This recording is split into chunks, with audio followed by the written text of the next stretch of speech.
What's up, gamers? The Modern Warfare 3 beta is out, and now it's available to everyone, even if you haven't pre-ordered the full game. In this video, I'm going to go over what I felt when I experienced it, and what some of my expectations are for the future of this title. Now, let's tackle this topic.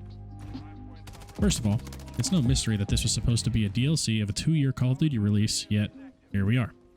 I feel as though regardless of DLC or full release, we were going to pay the same price for the same content with maybe a $10 difference. But that being said, I don't see any point in completely dissing the devs when most of us were probably going to buy it regardless. I mean, right out of the gate, you can see that the gameplay is very similar, the graphics haven't changed, and overall it seems like the same game. Well, I'm pretty sure that was the point. I mean, in only 10 days, Modern Warfare 2 generated $1 billion. Whereas Cold War only made $678 million in 6 weeks after release, and a lot of people refer to that as one of the greatest Call of Duties of all time.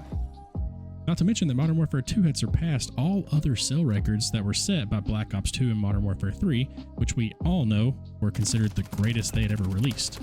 So, why would they change too much when the sale numbers had clearly proven that they shouldn't? Obviously, after the release of Modern Warfare 2, the player count began to tank because of the terrible UI. The menus were awful. There were some severe pacing issues with very lackluster maps, and there were so many complaints about movement, so many complaints about the TTK, and so much more. I can just stop there. But the point is, it still sold really well. So now, with Modern Warfare 3, Sledgehammer chose to listen to the feedback from the community and attempt to undo a lot of the wrongdoings by Activision, while still using a lot of the key factors that made its predecessor successful in the sales margin. The biggest change, and possibly the most notable, would be the movement in the perk system. Stepping away from the god-awful timed perk packages that we had and moving back to the more traditional perk system was a huge move, while also allowing for more movement possibilities like in Modern Warfare 2019, which a majority of the fanbase really enjoyed. All of this was a huge plus, on top of adding more HP to allow for better gunfights and also adding consistency to Warzone. That's not to say it's perfect, but a lot of fans are much happier with the changes, me included. Not everyone could ever be pleased, but pleasing the masses is much more helpful for the brand. Now onto the gameplay. The gameplay, in my opinion, is much more fluid than Modern Warfare 2. The movement is a nice change of pace, and although I love the TTK in Modern Warfare 2, I feel as though the new TTK is much better for skilled gunfights. Most importantly, it feels a lot more like classic Call of Duty that we all enjoyed for so many years, as opposed to the more recent Call of Duty that just made too many changes.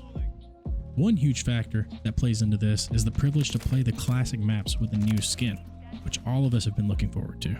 Possibly my favorite fact is that the older maps have an amazing feel and flow with game modes that weren't in the older games, such as Hardpoint.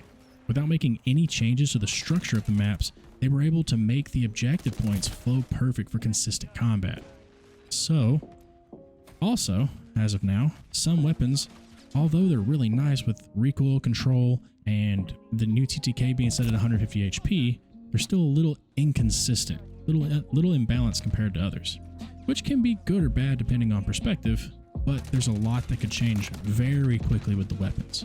For example, the Striker, the first SMG, has a significantly higher TTK than all the ARs that are available right now, and that's a little off-putting at first, especially if you take into consideration that ARs have a higher caliber. But again, we're not going to step into those realism shoes that Modern Warfare 2 did, and we need to step back to the arcadey gameplay that we all enjoyed so much. Point being, that can still change very quickly.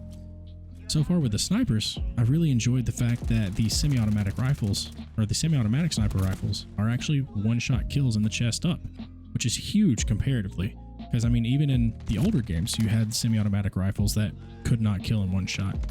We do have this weird bolt-action AK thing with a 30-round mag, and I'm not sure what'll come of that. But, all in all, still fun to have some one-taps with, kill cams and trick-shotting and everything else, so it can't hurt. All in all, I think that this beta shows that Modern Warfare 3 is a huge step in the right direction.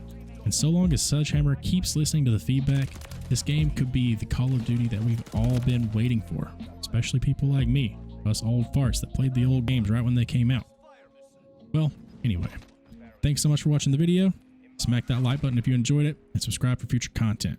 Have fun in the beta, and much love.